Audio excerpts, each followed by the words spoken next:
using an auction buy to power an auction buy. How fitting for this channel. Hey guys, welcome back to the channel. We are finally working on the McCormick-Deering 1020. It's been a while since I've worked on this because I got other things to do, and well, I finally took a break from getting a lot of stuff done today. Mombao's still interrupting the conversation as usual, but yes, I want to get this thing running. So I have it hooked up to a canvas belt here to the H. You guys probably saw that in the thumbnail. And yeah, I think we can get this thing turning over fast enough now to fire because we already know it runs. I assume it drives. I'm going to lubricate the top end. I'm actually going to take off this valve cover and lubricate things up real well just because I don't really trust dropping it down the holes because the wicks aren't there anymore. I just want to make sure it's nice and lubricated. I'm going to spray some oil down too to go down the push rods and onto the camshaft and onto the tappets and blah, blah, blah, blah, blah. Make sure she's nice and lubricated so when she fires up, she'll be doing just fine. And I will say too, here's a carburetor. Yes, this is a carburetor. And the original fuel apparatus on the system, I already forgot the name of it, but this is technically not a carburetor. It's like a fuel dripper or something. I don't know. It's internals, it's guts, it's got a float, it's got a needle and seat. It's a lot like a carburetor. I took this thing fully apart and cleaned it, and it would work, but I'm missing a nut. So this shaft that goes down here, that goes through the intake manifold, is sheared off. So I have no means of actually mounting this to the little carb mount / intake manifold, and it would just create a giant vacuum leak. I can get a parts carburetor for $100, and I think I will do that. But for funsies, I think I might try and get this Holley little 2-barrel to work. I had this on my 351 Windsor. I know it's a lot of carb for this engine. Surprisingly, this thing's a 4.6 liter, but it'll work. Like, I'm not that concerned about washing the rings out or anything. Just to make it run a little bit, make it drive a little bit. It'll be a fun little project, and at the end of the day, I got it for scrap price, and it'll be fine. And I'd be lying if I said I didn't mess with this a little bit off camera. It was a pain getting this belt to line up, and I need to get my paper belt redone. But enough of that. It'll still hold. And these metal belts, or these metal pulleys, they're flat. They're annoying to work with. But anyways, let's go on to lubricating underneath the valve train here. Yeah, I know she's rusty. She's crusty.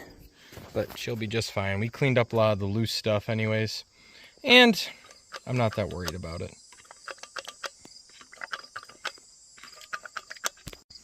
I had to reload on some oil, but it's really cool when you fill this up with oil. It fills up that little galley right there. And it goes to, well, wherever they want it to. Guess the oil on this isn't the cleanest either, but I mean, you see the tractor? It'll be fine. I hope. If not, away she goes. Already top end's all lubricated up. I sprayed oil down the push rod holes and whatnot too, so the camshaft is nice and oily. I suppose what I could do is I could also pop the cap on this guy right here. Oh, looks like I left that loose. Sick of working on that darn impulse coupling. And just get the little oil cap areas in here too, because we don't want to kill anything on this magneto either. These magnetos actually go for a lot cheaper than I thought too, but again, you know, we might as well take good care of it. I think we'll drop oil down that as well. Giving her oil. I guess I don't know if that's where oil goes, but oil's going there. I hope it prefers it. If not, well, I apologize. That's gonna hold up for us. Give him that drip cup oil. Everything else is grease zerks. I will hit those up with zerks in a little bit. Yeah. All right, let's see if we can get this thing running. Oh yeah, and just for now, hand tighten that a little bit, and we'll properly tighten that up once I go get my ratchet set. Impulse coupling engaged. So what I'm using on this for fuel, because I don't want to spray ether down her throat if she starts revving up here, I do have 2-stroke gas inside this bottle here. So it's a 51 mix. I guess I would have preferred 41 mix, you know, for more lubrication, but it's all I got. So I'll just be kind of sitting here bottle feeding it a little bit and seeing how she's running and whatnot. And yeah, I look forward to this. This will be awesome. This will be the first time we've really heard this thing run. I got confidence they'll run real well because, well, I don't know about real well, but it'll run because we have it hooked up to the H, and we've already heard it pop off. And well, I'd be lying if I said I haven't messed with it a little bit already, but it's gonna run. All right, let's hop on the H, give her a couple sprays. Throttle's set open just a little bit, so really shouldn't run away that hard on us. Distributor advance on this, not the distributor advance, magneto advance is set pretty much full advance. That was the only way I could really get it to pop off. I don't know, is that normal, guys, or do you need to set that all the way back? Because I thought it was supposed to be basically fully retard and then down some so you don't ground out the magneto. But I have the darndest luck with that thing. Let's hope the H has some battery left in her too, because I've been shutting her on, off, and you know, they don't like that. Did I leave the ignition coil on? No. Oh, there we are. She's just a little fussy. Clean up that gas.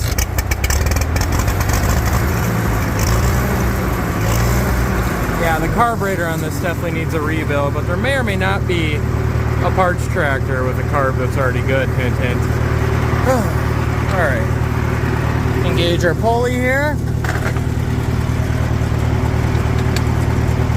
Slowly let off. Oh, and we're spinning on the belt of the tractor.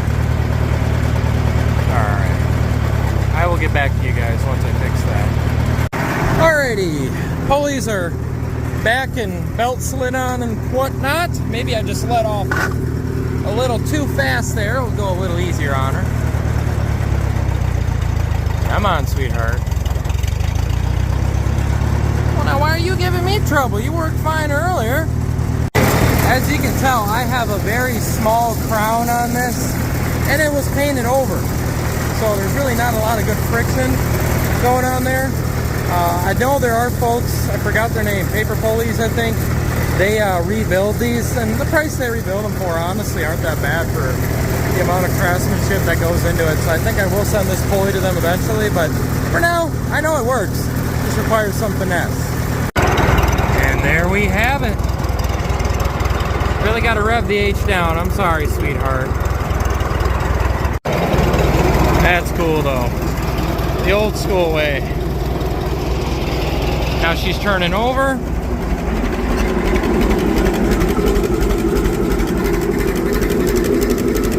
Let's give her some boom juice.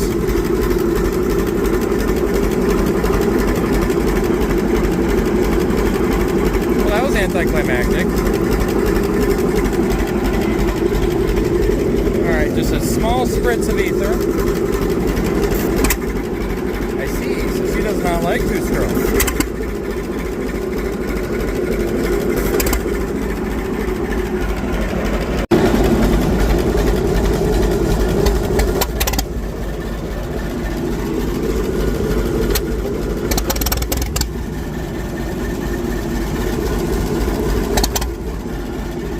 Tighten this up so we get a little better atomization.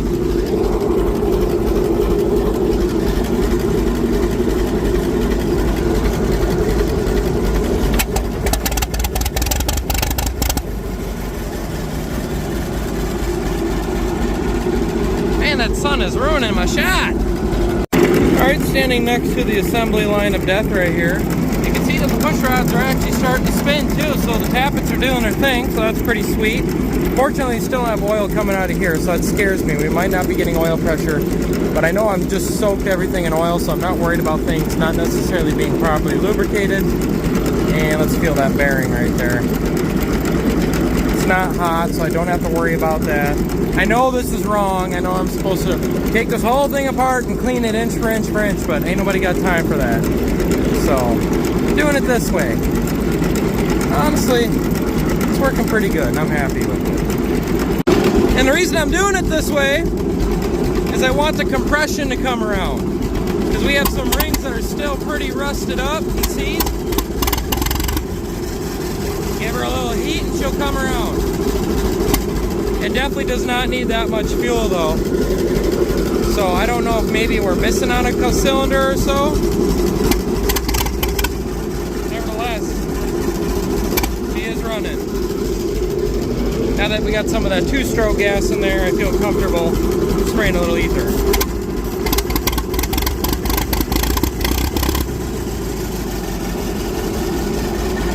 I'll get you guys a better shot once the sun decides to get out of the way. While she's running here, we'll give her a little lubrication. And I can definitely tell it's splashing oil around in there because the engine inspection covers on the side, they're leaking oil out. So that's how you know oil's moving. I am a little curious about this though.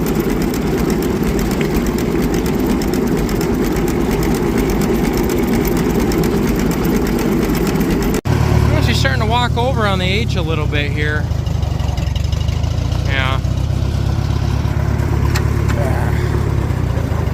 It'll spin up, then it starts rubbing on the H and you press on the clutch, and then it'll fix itself.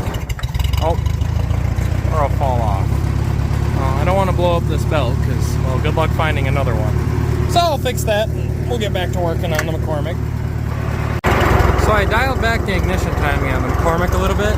And it's real fascinating. If you speed this up a little bit, you'll want to kick it off, and then you rev it down, it'll bring it on back. Really interesting how this stuff works. And then once the McCormick starts firing, it starts screwing with the belt on this again, because, you know, and that starts spinning, and then that will start powering the H, and blah, blah, blah, blah, blah. Whatever, it works.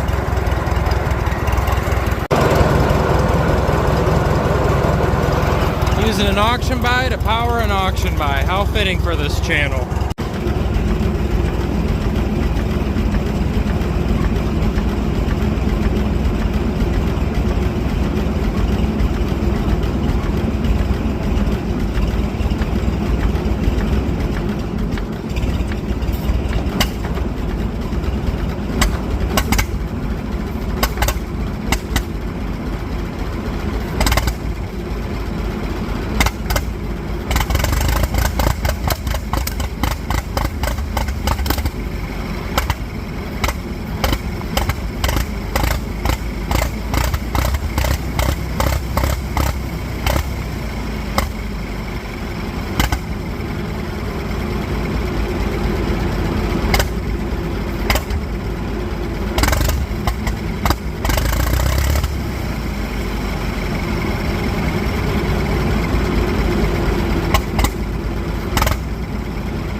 Well, that's awesome, guys. We just heard the McCormick run. I'm gonna turn off the PTO now on it and figure out what we gotta do next. Man, that's just cool. Well, the way they used to do things.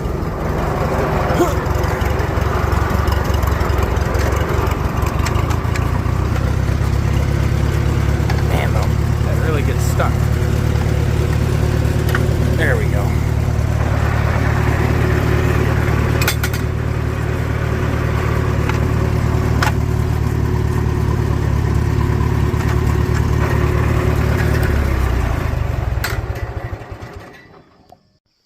Belt wrapped up. I think this thing is ready for a carburetor to get thrown on it in a very redneck fashion. Who knows, maybe I'll just order a carb, but it sounds more fun to MacGyver one up. Yeah, this is why I didn't originally want to take these off, but I did want to really inspect the bottom end. Ain't too bad. Yeah, no, it's definitely splashing oil around in there, which is really good. So it's just leaking on the ground as well, but it's just returning to where it came from. Well, there is some schmoo in there, so I think it is trying to push it out, but there's a lot of gunk clogging it up. But my philosophy here is, and I will say I don't know how these systems run, so who knows, maybe I'm destroying it. Well, we knew I'm destroying it regardless. But my philosophy was it'll just kind of push all the crap out, and then Bob's your uncle, and then we'll go from there. But yeah, I think it's taking it out. I really do need to take this off, though, because it's about time. I don't even know how this much amount of junk gets in there. And I know a million people are going to give me comments saying it's junk, you ruined it, oh no, it's blown up. Well, it's either I sit here, mess with it, make a YouTube video, or the scrapper that was bidding on it, and this gets turned into pop cans. So, you know, pick your poison, which is worse. Anyways, so I think the next thing we're going to do on this, the side delivery hitch on it, that's so cool. But anyways, the next thing we're going to do on this is probably figure out a carburation method. And again, I can just order a carb, a parts carb, fix that carb and get this running the way it was meant to be. But where's the fun in that? So I think I'm going to make like some sort of adapter plate gizmo, something that can at least make a vacuum that can suck through that carb, because, well, everyone knows if you can put a vacuum through a carburetor or boost, if you got one of those, you can get it to pull fuel, and that's all this thing needs. Now, it was really interesting. So when you guys saw me spraying it with the spray bottle, this thing did not want to run that much on the two-stroke gas, but with the ether, it ran just fine. So I was kind of dual wielding it because I wanted to protect the cylinders, and to a certain respect, I think it's kind of, I do think it's harder on it, but I don't think it's as big of a deal as people think it is. But I mean, I wouldn't do it every day, obviously, but that's a whole conversation for another time. But anyways, I think this thing just needs a proper amount of atomizing fuel, because that spray bottle really wasn't atomizing as well. It was more of a really good spray, but it was still a liquid. So I think if we get a carb on there and it can actually give it a good atomized fuel source, like the ether was atomized because it's pressurized, I think we'll be sitting a lot more prettier. So let's MacGyver something together and get a carburetor on this. Hopefully before the sun goes down, but I don't think a lot of time. Look at the H, being all loyal.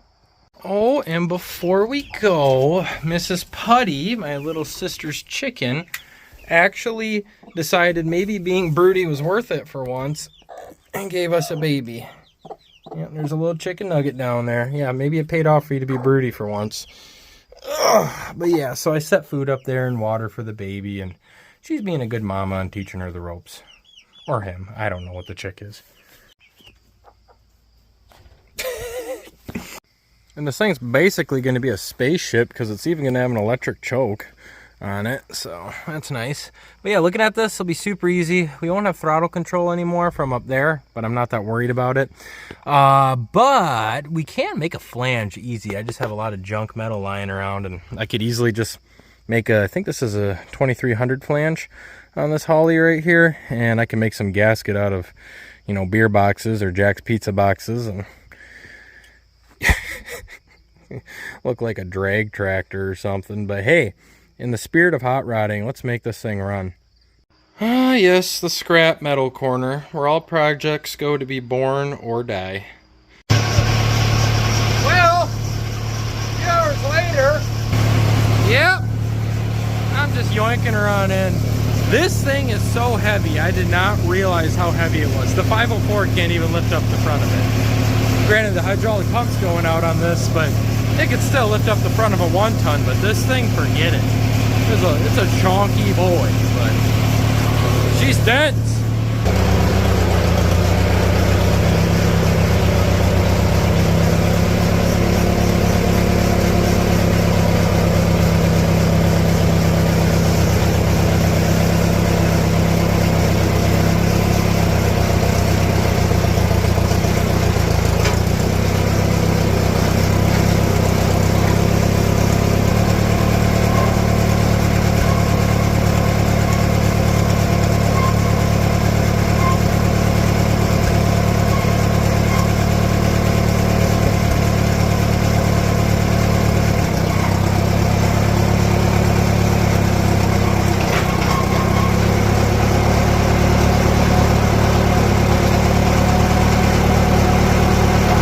Well guys, here she is in the shop, and it is just amazing how much mass, how dense this thing is. I guess it's all cast iron, but wow. Anyways, we got her in the shop. This way I can keep working when the sun goes down.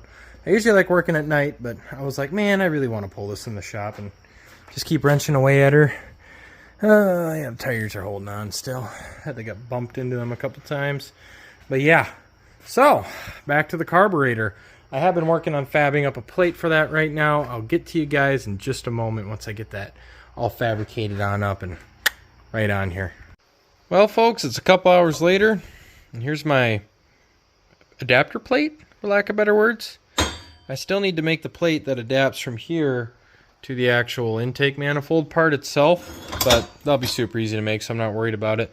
But one thing that kind of sucks, ignore my insanely messy bench, is I was really just trying to give it my all, and I still messed up. So the carb will bolt up to the linkage if the throttle idle cam wasn't getting in the way. And I took some measurements, and if I just get a 3/4 inch spacer, it should clear.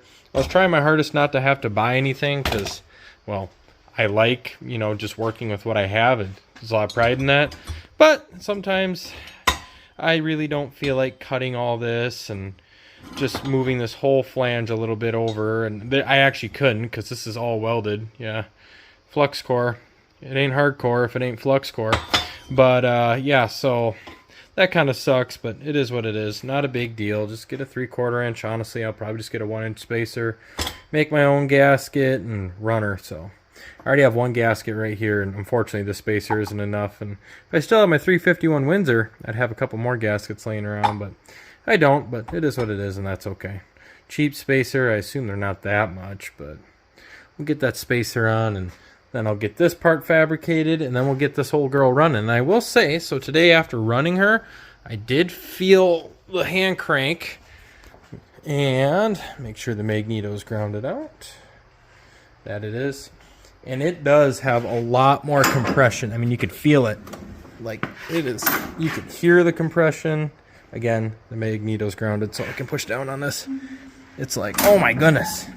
So that's awesome. So running it did help the engine come around with the compression and whatnot. And it definitely was running on all cylinders. So yeah, I'm actually pretty pleased with this thing. So yeah, we'll get that carburetor on there, and hopefully we can actually just get this thing running on its own.